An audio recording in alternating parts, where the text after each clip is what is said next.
మంత్రంతో గరికని ముట్టుకున్నా ఆ గరికని పరిశుభ్రంగా తీసుకొచ్చి తల మీద పెట్టి స్నానం చేసినా పిల్లలు పుడతారు అని నేను చెప్పట్లేదు సుమండి, వేదంలో ఉంది ఆ విషయం.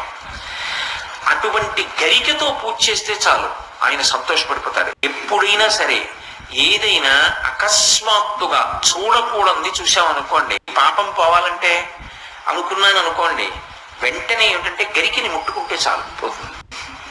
శతమూలా శతాంకురా సర్వగం హరతు మే పాపం దుర్వాదు స్వప్ననాశిని. తీవ్రమైనటువంటి పీడకలు వచ్చిందనుకోండి, మీరు అన్ని పూజలు చేయించుకున్నట్టే. స్నానం చేసి ఒకసారి గరికని ముట్టుకుంటే చాలు, స్నానం చేయకపోయినా చెప్పులు ఇప్పి గరికను ఒకసారి ముట్టుకుంటే చాలు. అందుకే శతమూలా శతాంకుర దుస్వప్ననాశిని. అటువంటి గరిక విఘ్నేశ్వరుడి పాదముల మీద వేసి తీసి కళ్ళకద్దుకుని తల మీద పెట్టుకున్నారనుకోండి, విఘ్నములనన్ని